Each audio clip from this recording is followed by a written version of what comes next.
ആ കണ്ണൊന്നടച്ച്. എന്തിനാ നടക്കുന്നത്? കണ്ണടച്ചാളം.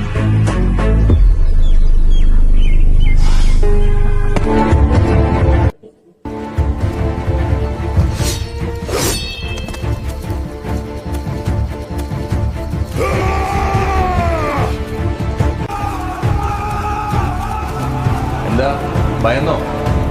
എന്നെ പോലെ തന്നെ ഇരിക്കുന്നേ താരാ? രുദ്രസിംഹൻ. നൂറ്റാണ്ടുകൾക്ക് മുമ്പ് നീ ഈ പറഞ്ഞ സ്ഥലം വെട്ടിപ്പിടിച്ച ഒരു കാട്ടുകൊള്ളക്കാരൻ. അന്ന് ആ ഭൂമിയുടെ യഥാർത്ഥ അവകാശികളായ സകല ജനങ്ങളെയും അയാളും അയാളുടെ അനുയായികളും കൊന്നൊടുക്കി. സകലതും തന്റെ കാൽ കീഴിലായി എന്ന് വിശ്വസിച്ച അയാൾ ഒന്നു മാത്രം മറന്നുപോയി. പൂർവികരായി അവർ ആരാധിച്ചു വന്നിരുന്ന അവരുടെ കുലദൈവത്തെ. കർമ്മങ്ങൾ മുടങ്ങി. അതിന്റെ ശാപം അയാളുടെ ആയിരക്കണക്കിന് വരുന്ന അനുയായികളുടെ മാറാവ്യാധികൾക്കും മരണത്തിനും കാരണമായി. ചിലർ അത് ഭയന്ന് തിരുവിതാംകൂറിലേക്കും മലബാറിലേക്കും പലായനം ചെയ്തു. ദേവിയുടെ കോപം മൂലമാണ് ഇതെന്നറിഞ്ഞ രുദ്രസിംഹൻ തെറ്റുകളേറ്റ് പറഞ്ഞ് മാപ്പപേക്ഷിക്കാൻ പോകും വഴി ആരാധകർ കൊല്ലപ്പെട്ടു.